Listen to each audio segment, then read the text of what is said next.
Westfield, outsiders know me as the third young master of the Harrington family. But behind the closed doors of the Harrington Group's boardrooms, the shrewder shareholders whisper a different title among themselves. They call me the Iron Reaper. Today is my 18th birthday, my official coming-of-age celebration. The estate grounds are swarming with the city's finest, every last one of them watching me with calculated smiles and wide, reverent eyes. Standing on the second-floor balcony and swirling a champagne flute I've quietly filled with cola, I feel absolutely nothing. If anything, I feel like laughing. Because I'm the only one in this entire room who knows that after tonight, every single thing I'm looking at will crumble to dust. 18 years ago, I was reincarnated into this world as a newborn and immediately shackled to a system called the True Air Counterattack Protocol. A cheerful notification had greeted me the moment I opened my infant eyes. Ding! Host identity confirmed, fake young master of the Harrington family. Upon turning 18, the True Heir will return. He will dismantle your reputation, turn your entire family against you, and ultimately, on a stormy night, leave you dead on a rain-soaked road. Was I supposed to sit back and let that happen? Knowing the precise date of your own destruction, who in their right mind would spend their childhood playing pampered rich kid? I didn't put my faith in fate. I put it in assets and leverage. So I grinded. For 18 straight years, I grinded like a man who had already seen his own tombstone. Using the system's guidance and the memories I had carried over from my previous life, I was dissecting financial reports at age 3, making venture capital moves by 8, launching an e-commerce platform at 12, and at 15, I acquired a near-bankrupt gaming company nobody else wanted and turned it into an empire worth hundreds of billions. But I knew from the beginning that in circles like these, bloodline is the only currency that ultimately matters. The moment the True Heir walked back through that front door, the Harrington family would never hand power to an outsider without a fight. Which meant I couldn't afford visibility. So I turned my attention to my eldest sister, Vivian, who had an almost embarrassing weakness for her precious little brother. I sat her down one afternoon and told her, with the most sincere expression I could manufacture, "Viv, I'm not built for the spotlight. The Harrington Group needs someone steady and commanding at its helm, and that person is you. I'll always be right behind you."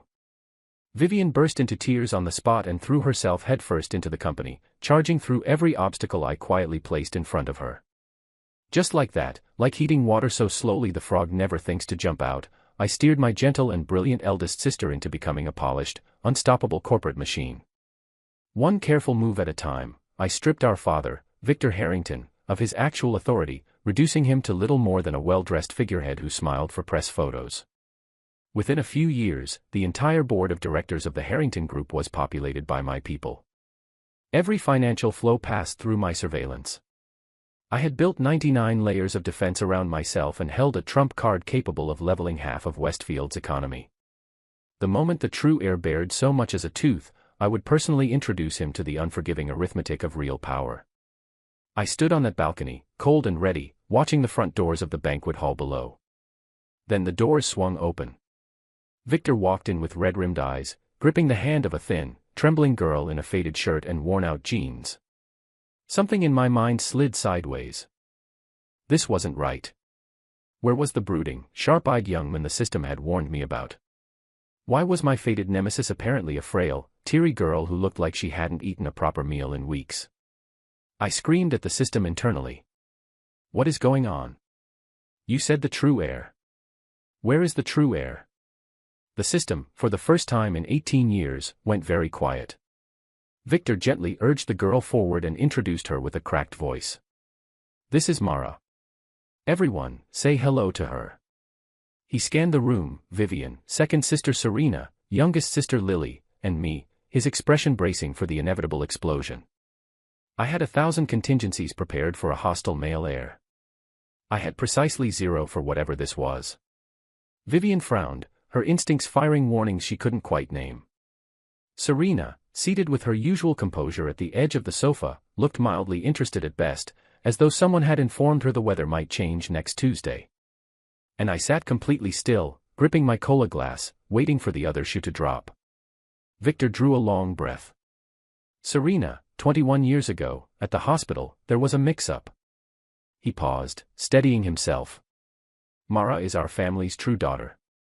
You and she were switched at birth. The silence that followed was so total I could hear the ice melting in my glass. The one who got switched was Serena. The completely unbothered, gallery-haunting, paint-stained Serena. And this pale, shaking girl in second-hand clothes was the real Harrington daughter. Then who, exactly, was I? I slammed the question inward at the system with every ounce of fury I had ever accumulated. 18 years. 18 years of scheming, sacrificing sleep, outmaneuvering executives twice my age, and hollowing out my own father's authority, all of it in preparation for a showdown with an enemy who turned out to be a scared girl who had nothing to do with me.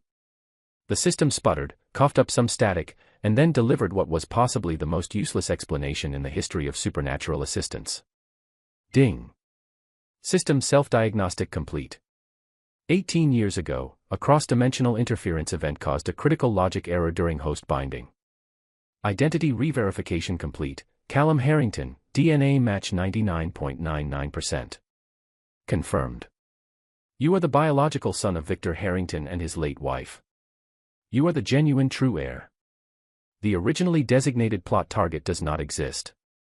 Correction applied. The true narrative concerns the real daughter, Mara Webb, and the second daughter, Serena Voss. This storyline does not involve the host. Since the host has already achieved full familial control, this system's purpose is fulfilled. Unbinding in progress. Wishing the host a fulfilling life. Farewell. And just like that, with a burst of static, it was gone. 18 years of my life. For nothing. I had spent every waking hour since I could crawl building walls against a threat that had never existed. I had manipulated my own father, weaponized my own sister's love for me, and the enemy had been a ghost the entire time. I sat on the sofa for a long while after the room emptied. Victor and Mara were somewhere crying together. Vivian was in shock. Serena had already drifted back toward her studio as if the earth-shattering announcement was a mild inconvenience she'd process later. I, Callum Harrington, the self-proclaimed Iron Reaper of Westfield, had been swinging a sword at the wind for 18 consecutive years. After 3 sleepless nights, I finally forced myself into something productive and had my intelligence network pull every available detail on Mara Webb. The files painted an ugly picture. Her adoptive family had a deeply ingrained preference for sons. She had grown up neglected, cold, and hungry more often than not, eventually forced to quit school and work to support a younger brother who was showered with everything she was denied. Any attempt to push back had been met with screaming and physical punishment.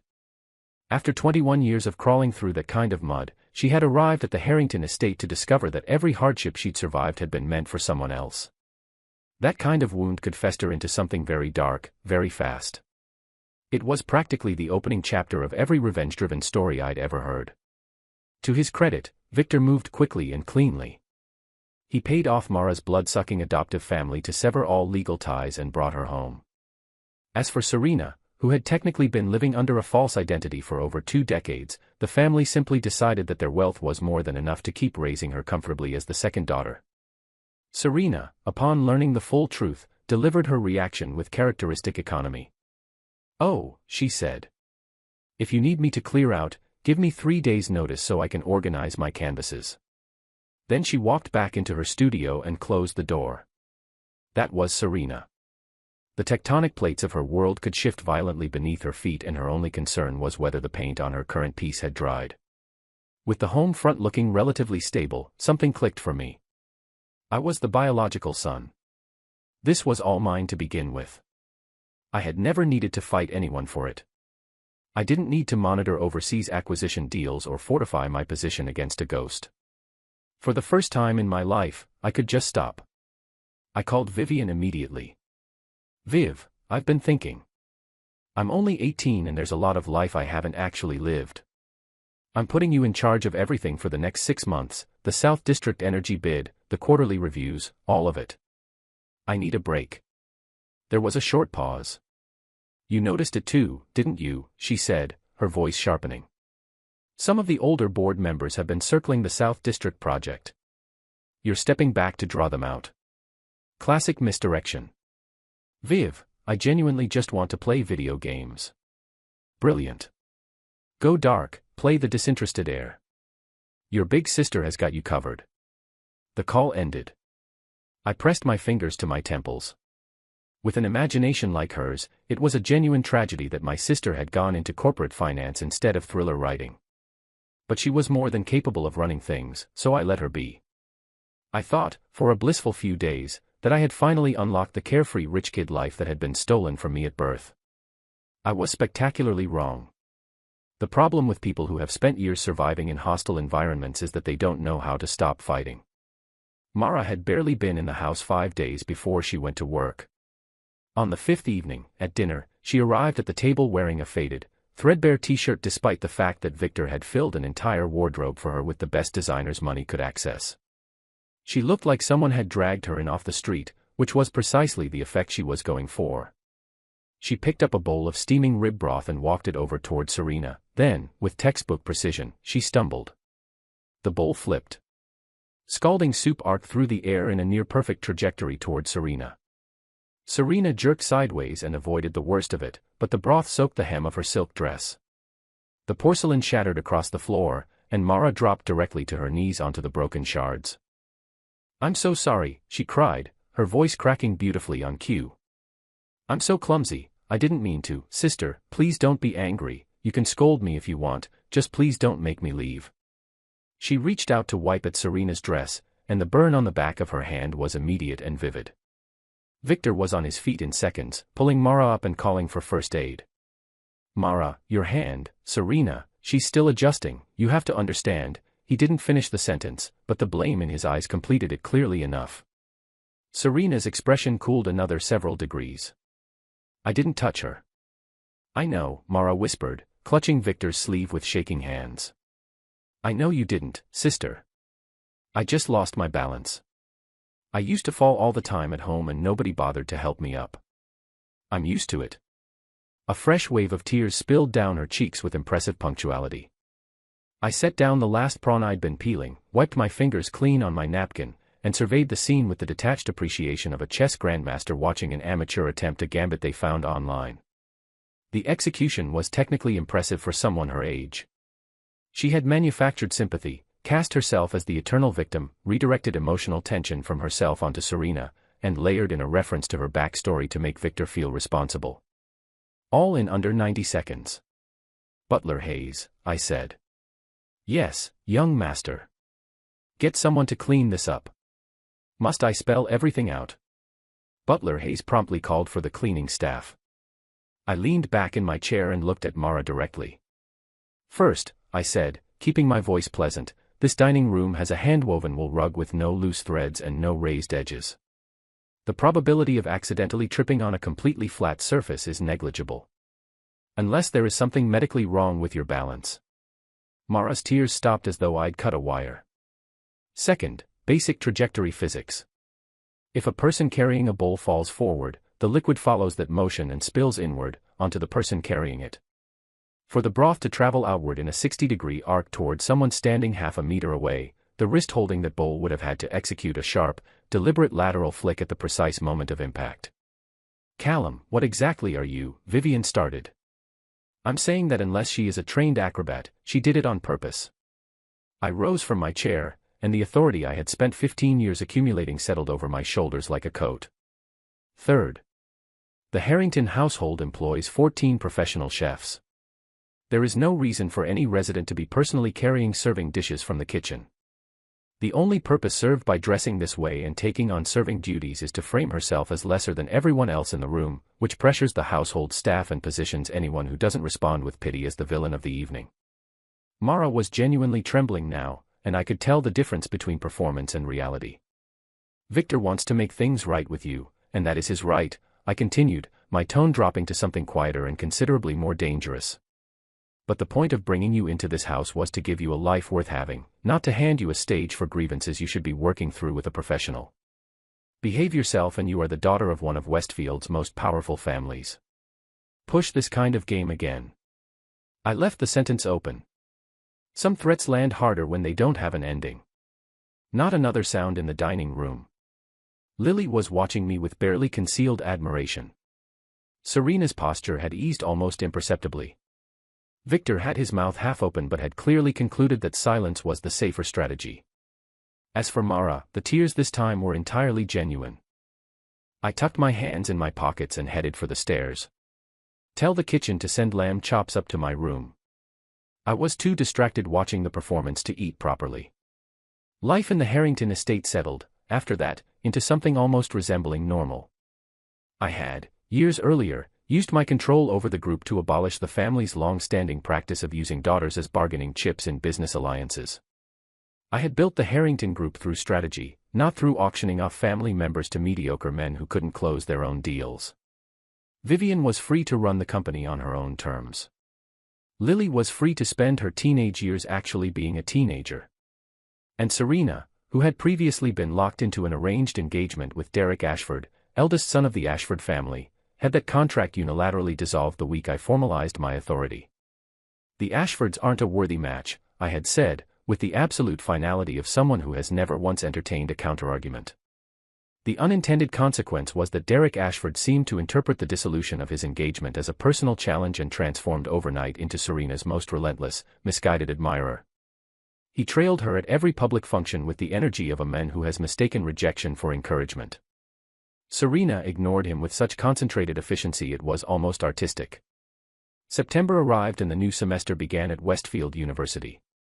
I enrolled as a freshman, cheerfully anticipating 4 years of doing as close to nothing as possible. What I failed to account for was that Victor had enrolled Mara as a freshman as well, placing us on the same campus simultaneously, and that Serena, as a senior in WU's Fine Arts Department, was already a fixture in the same buildings. After her very public dismantling at the dinner table, Mara had become nearly invisible inside the estate. She stopped engaging with me directly, which I appreciated.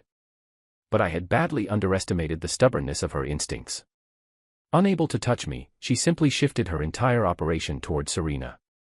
Mara had a face built for vulnerability, wide eyes, a slender frame, an expression permanently hovering somewhere between brave and about to shatter. Within a single week of campus life, she had assembled a small army of well-meaning upperclassmen who were competing with each other to champion her against problems that didn't exist. One afternoon, I was planted in a corner booth at a high-end cafe near the South Campus building, nursing a cold cola and grinding through ranked matches on my phone. The waiter mentioned they'd received new specialty beans. Just the cola, I told him. The door chimed. I glanced up by reflex and set my phone face down immediately. Derek Ashford had walked in, the same Derek who spent most of his waking hours orbiting Serena like a planet that hadn't noticed its star had already left the solar system. And walking right beside him, clutching a paper cup of cheap bubble tea with slightly reddened eyes, was Mara. I pulled out my earphones and watched. "Senior Ashford, you really don't need to do this for me," Mara was saying, her voice carrying that precise, practiced quality of someone who has rehearsed being self-effacing to the point where it sounds natural. "I'm used to people saying things. Back where I grew up, things were much worse." Derek's jaw visibly tightened. "That is exactly the problem. You are the real daughter of this family. You shouldn't have to be used to anything. Serena took your place for 21 years, someone in Derek's group offered helpfully, and she still acts like she owns everything. Who exactly does she think she is?" I leaned back a little further into the shadows of my booth. "Please don't say that about my sister," Mara murmured, her eyes going soft with manufactured sadness. "It's my own fault for never learning piano or developing any real artistic skill growing up. No wonder her friends all think I'm out of place here." She paused, then looked up at Derek with a smile that was doing something entirely different from what her words were saying. "If I'd grown up the way I was supposed to, I think I'd have met someone as remarkable as you much sooner, senior." And there it was. Victimhood as a battering ram, combined with just enough flattery to light a fire under a vain man's ego. It was, I had to concede, an efficient combination. Derek's expression hardened with righteous fury. "Today is Serena's art showcase at the Fine Arts Building. I'm going over there right now to have it out with her properly. You deserve better than what she's done to you." He was on his feet and striding toward the door before Mara even finished, looking tragically grateful, moving with the energy of someone who has never had to live with the consequences of his own dramatic gestures. The moment the door swung shut behind him, Mara's face transformed. The tears evaporated. The trembling lip went steady. A slow, cold smile crept up the corners of her mouth as she watched Derek disappear through the glass, the satisfied expression of someone who had just moved a piece exactly where they wanted it on the board. She adjusted her collar and prepared to follow at a discreet distance to watch the spectacle unfold. The quiet, sharp crack of a cola can being opened broke the silence of the cafe. Mara went rigid. She turned her head very slowly toward the corner booth. I was sitting there in the shadows, pen in hand, watching her with the same expression I used when reviewing quarterly loss reports, calm, unimpressed, and already several moves ahead. Mara, I said. Do you genuinely believe that as long as you stay outside my direct line of sight, the rest of the world agrees to perform in your little production? I set the can down on the table with a deliberate, hollow thud. One call. That is all it would take for Derek's father to personally ground that boy before he even reaches the fine arts courtyard. She was trembling again, and this time there was no theater behind it. I didn't bother standing up. I pulled out my phone and sent a single question mark to the contact saved as Ashford Sr. in my address book. 25 seconds later, I watched through the cafe glass as Derek, who had been marching toward the fine arts building with the righteous confidence of a man on a sacred mission, suddenly stopped walking. His phone was at his ear. The color drained from his face with impressive speed, and his ramrod straight posture folded into a 90-degree bow aimed at nothing visible. Dad, no, I wasn't starting anything. I have absolutely no idea what you're talking about. Yes, I'm coming home right now. He hung up, didn't spare a single glance back in Mara's direction, and practically jogged through the campus gate like a man whose tail had been stepped on. I raised my cola toward Mara in a small, unhurried gesture. That is what it looks like when a house of cards meets a light breeze. Your connections in this city are considerably newer than mine. When Mara finally spoke, her voice had lost all its performance quality. Third, brother. Go back to class, I said. Put down whatever historical drama you've been watching and open your vocabulary workbook. If you fail your language certification, Victor will somehow find a way to make that my fault. She left without another word, tears spilling silently as she went, and for once I was entirely certain they were genuine. The campus settled into peace after that. Vivian was running the company with the terrifying efficiency of someone who had been waiting her entire career for a proper opportunity. Serena was in her corner of the fine arts building, producing work that gallery directors were already getting quietly excited about. Lily was treating the entire ongoing family drama as premium entertainment, which was a perfectly reasonable response. And I had finally, genuinely, reclaimed something close to a normal 18-year-old existence, which mostly consisted of racing games, ranked matches, and occasional midnight raids on the kitchen. I should have known the peace wouldn't last. When people who have grown up fighting suddenly go quiet, they are always planning something. Sure enough, after 2 months of uncharacteristic good behavior, Mara's patience gave out. Having failed every direct approach to unseat Serena, she switched to a longer-range strategy. She decided to manufacture a scandal. And the method she chose was, in terms of creative audacity, the most genuinely unhinged thing I had ever witnessed from someone attempting subtlety. She started stealing my underwear. This is not a metaphor. At first I noticed occasional items disappearing from the drying rack on the third-floor balcony and assumed it was laundry mismanagement. Then the frequency increased to the point where I was losing clean pairs faster than I could wash them. Suspicious enough to investigate, I pulled up the hallway security footage and watched, with my own eyes and in full high definition, as Mara crept along the corridor, checked both directions with the caution of a particularly anxious groundhog, slipped into my room, and walked out with a brand new pair of my designer boxers tucked under her arm. I sat with that footage for a very long moment. I had prepared for corporate sabotage, hostile takeovers, and a vengeful heir with legitimate legal claims. I had not prepared for this. Whatever she was building toward, I was curious enough to let it play out. I saved the evidence and waited to see the shape of the trap before dismantling it. The setup arrived on a Sunday afternoon when Victor was unusually at home. Mara found him in the living room and appeared in the doorway wearing her most aggrieved expression. Dad, I can't find something I left in Serena's room. Could you come with me to look? Victor folded his newspaper without a second thought. Don't upset yourself over something so small. Of course I'll come. I was on the sofa pretending to be absorbed in a game. I locked my phone screen and waited. We all filed toward Serena's room in a little procession. Serena was at her desk with headphones on, a half-finished canvas propped in front of her. She raised one eyebrow when we entered, but said nothing. Sister, Mara began, hovering near the doorway with theatrical uncertainty. I think I left that diamond necklace I lent you a couple of days ago, maybe it slipped under your pillow. I never borrowed anything from you, Serena said. Oh, but perhaps you forgot. It should be right, Mara was already moving, already reaching for the pillow before anyone could redirect the moment.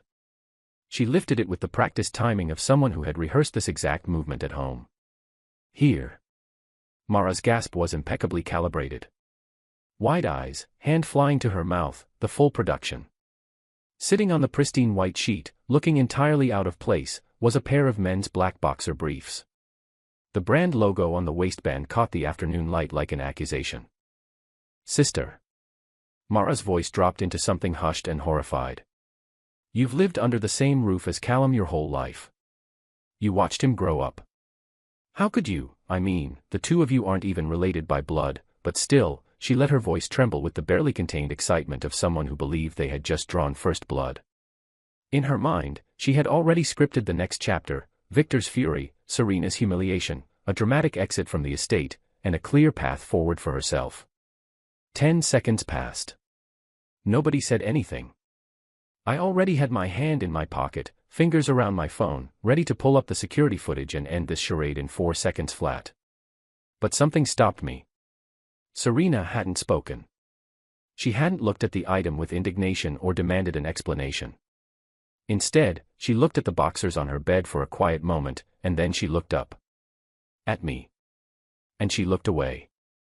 There was color in her cheeks that had no business being there, a faint flush climbing to the tips of her ears, and the way her eyes skipped off mine like she'd accidentally touched something far too warm. It was not the expression of someone falsely accused of something absurd. It was the expression of someone whose secret had just been quietly taken out of its hiding place and set in the center of a very well-lit room.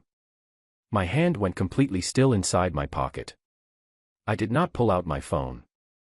Instead, my mind began racing backward through dozens of small moments I had categorized and filed under standard sibling behavior, and then promptly forgotten. The time she had silently handed me a mint when I was choking down herbal medicine I despised.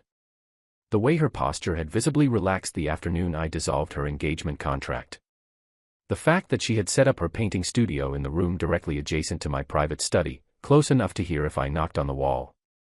I had filed all of that under, she's a thoughtful, quiet person. Standing in this room now, watching the flush spread across her cheeks, I was rapidly revising that interpretation. Victor cleared his throat. He was looking between Serena and me with the eyes of a man who had survived decades of high-stakes negotiation, and the expression on his face was not the outrage Mara had been counting on. It was something considerably more calculating. Lovely weather today, Victor announced loudly, to nobody in particular. Mara, I'm sure this is a misunderstanding. It isn't right for everyone to crowd a young woman's room. Come on now, out you come, all of you. Let Serena work. We'll sort this out later.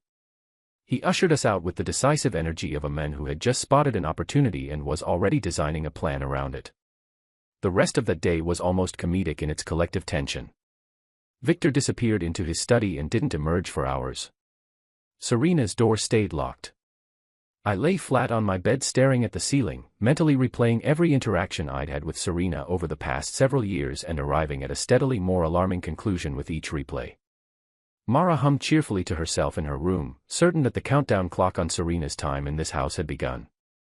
In the days that followed, the Harrington house entered a peculiar suspended state. Mara radiated the quiet triumph of someone waiting for the other shoe to drop, already mentally repositioning herself as the one true daughter in residence. What she didn't know was that the bomb had already detonated. It had simply produced flowers instead of smoke. Victor emerged from his study a changed man, wearing the energized expression of someone who has just solved a problem that had been bothering them for years. Before, he had looked at Serena as an adopted daughter, a girl he genuinely cared for, but whose permanent place in the family carried a degree of complication. Now he looked at her as the future architect of the Harrington Group's most airtight succession plan. A daughter-in-law who was already family. A perfectly closed loop. The man became, with very little transition, a dedicated matchmaker. Callum, Serena has been painting all morning and hasn't touched a meal. Be a considerate younger brother and bring her something from the kitchen. Then, 15 minutes after that, come and watch this documentary, you two, sit over here together, the sofa is certainly wide enough. I endured several days of this with increasing discomfort. In my previous life I had been too preoccupied with survival to give relationships a single thought, and in this life I had been too preoccupied with running a corporation. I knew how to close a deal worth 9 figures. I had absolutely no idea what to do with a composed, quietly beautiful woman who had apparently harbored feelings for me for years, and whose faint scent of paint and perfume I was now noticing at entirely inconvenient moments. I decided the wisest approach was to pretend I hadn't noticed anything and wait for the situation to resolve itself naturally. It did not resolve itself. I came downstairs late one Saturday night, genuinely thirsty and certain everyone else was long asleep. When I reached the second-floor terrace, I stopped. Serena was standing by the railing in a pale silk robe, bare feet on the rug, a half-empty glass of red wine hanging loosely between her fingers. The moonlight was doing something thoroughly unfair to her profile. Her usually composed face was softer, warmer, the look of someone who had been sitting alone with a difficult thought for a very long time. "Still awake?" I asked, and immediately began calculating the most plausible casual retreat. "Callum." She turned around, and she said my name fully, not "hey" or "little brother" or any of the dozen things she might have said, and something about the deliberateness of it closed off the retreat routes one by one. The wine had softened her voice, stripped out the habitual detachment she wore like a second skin. She set down her glass and crossed the terrace toward me with the quiet steadiness of someone who had already spent too many nights talking herself out of this exact moment. She stopped close enough that I could catch the faint turpentine and red wine scent that had, somewhere along the way, become something I associated entirely with her. "You have been avoiding me for a week," she said. "I've been busy," I said. "You completed an entire ranked season in 2 days. You are not busy." That was, frustratingly, accurate. "Callum." Her gaze didn't move. "I didn't take the underwear." "I know you didn't," I said. But I didn't correct it when Mara made her accusation. "Because," she paused. Her knuckles whitened around the hem of her robe, and the composed, untouchable Serena who had walked through every room of my life with perfect armor was replaced, for this one unguarded moment, by someone standing at the edge of something terrifying and choosing to step forward anyway. "I didn't want to. We are not related. We have never been related. And I have wanted to tell you something for a very long time." The terrace was entirely still. "I like you," she said quietly. "Not the way someone likes a brother. The way a woman likes a man. The way I have liked you for years while pretending I was simply invested in your well-being." She lowered her eyes after that, and her grip on the robe tightened until I could see the tension running all the way up her arms. I had faced hostile corporate raiders without raising my heart rate. This was somehow categorically different. I exhaled slowly and gently lifted the wine glass out of her reach before she knocked it over. "If you can't hold your red wine, stop drinking it before the important conversations." I paused. I have never been in a relationship. I wouldn't know where to begin.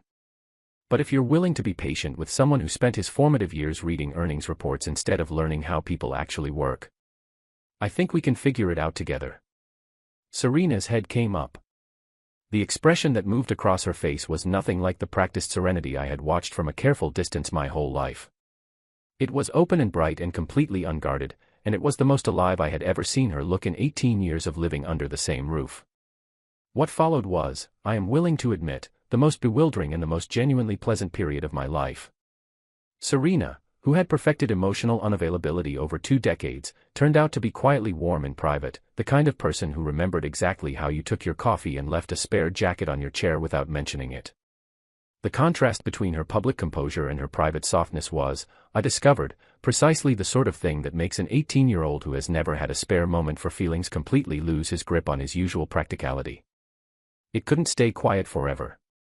Vivian had closed out her latest project and came home full of the particular joy she reserved for extended quality time with her beloved younger brother.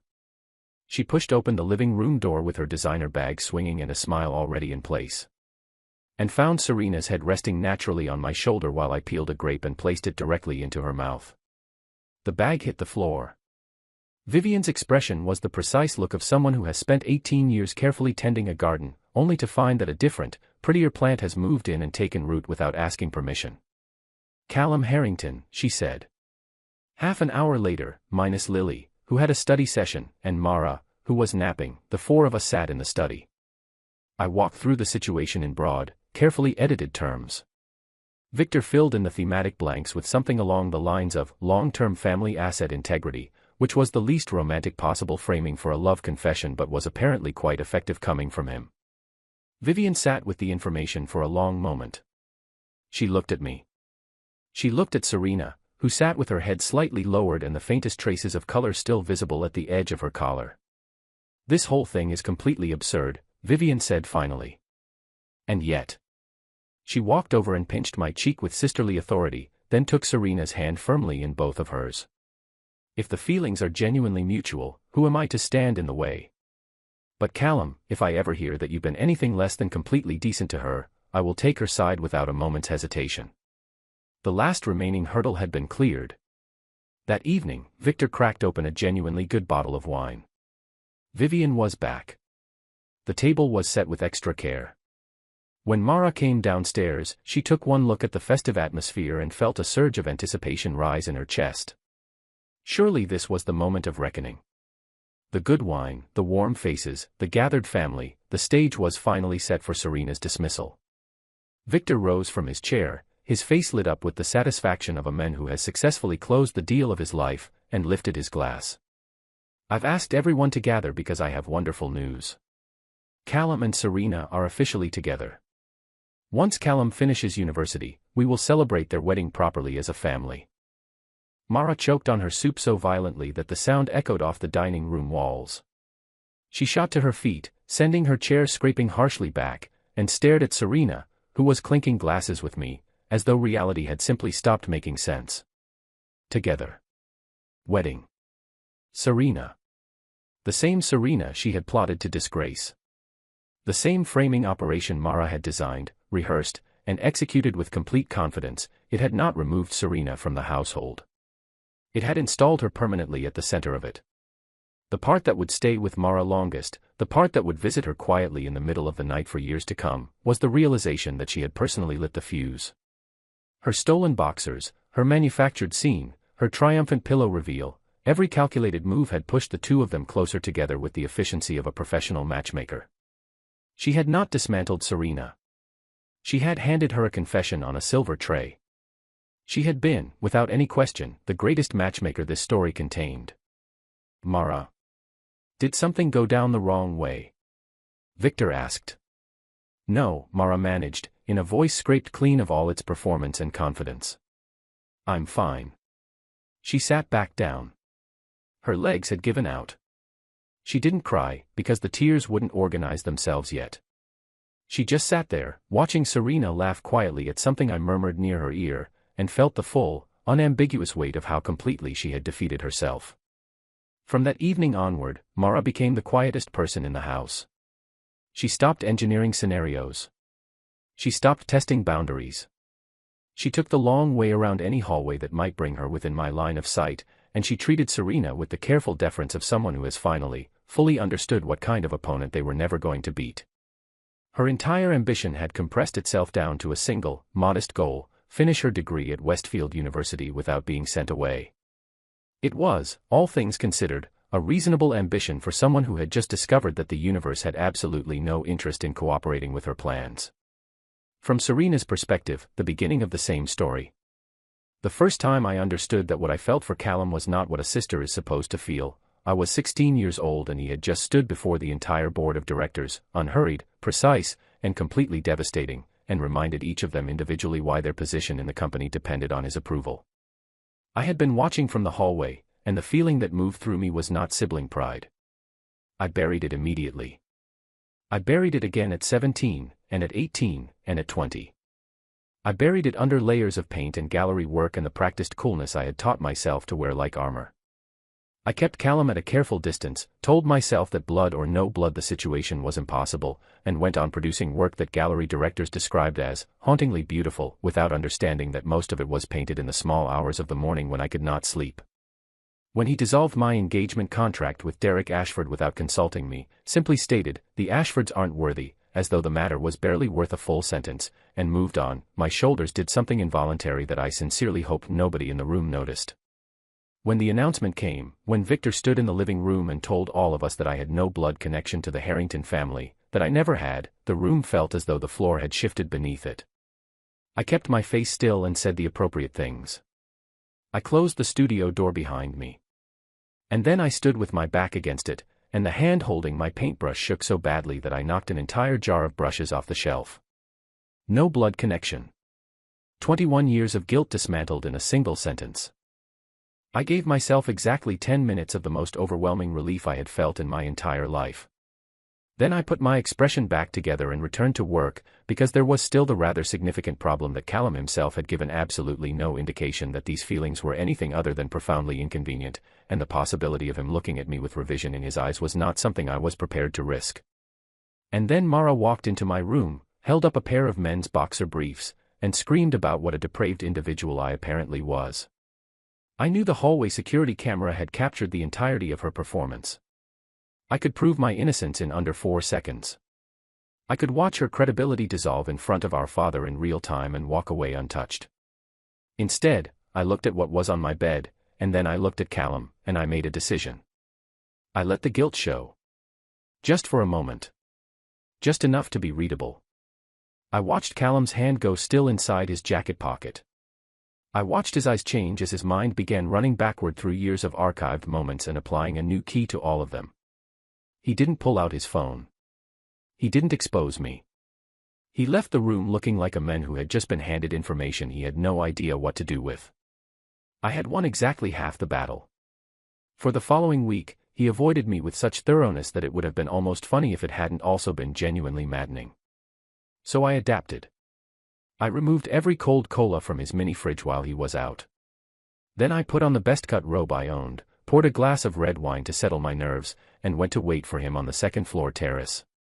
When he appeared at the top of the stairs and registered that I was standing there, the look on his face was precisely the expression of a man who has just discovered that the exit he had been counting on has been thoughtfully removed. I told him plainly, without softening it into something smaller or dressing it as something it wasn't. I said I liked him the way a woman likes a man, and that I had for a long time, and then I held my breath and waited. He took the wine glass gently out of my reach, told me I clearly couldn't hold my liquor, and said we could give it a try. Standing on the moonlit terrace with my heart pounding and my palms cold, I heard something inside me that I can only describe as the sound of a door opening, the kind of door you have spent years convincing yourself was simply a wall.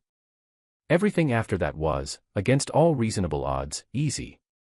Vivian accepted me with the resigned love of someone who would always put her brother's happiness above her own composure. Victor began running the numbers on a dynasty with unseemly enthusiasm. And Mara, who had tried every available method to remove me from this house, had instead cemented me into the center of it with the precision of someone accidentally solving a puzzle they had been trying to break. On an afternoon in late autumn, I was walking along the tree-lined path near the campus art building when I felt the familiar warmth of his hand close around mine. Callum was beside me, still grumbling about a losing streak from the previous night's game, completely unaware of and entirely unconcerned with how thoroughly he had rearranged everything I had ever quietly planned for myself. I turned to look at him. He was finally, irrevocably, completely mine. "What?" he asked, catching me staring. "Nothing," I said. "The weather is just very nice today."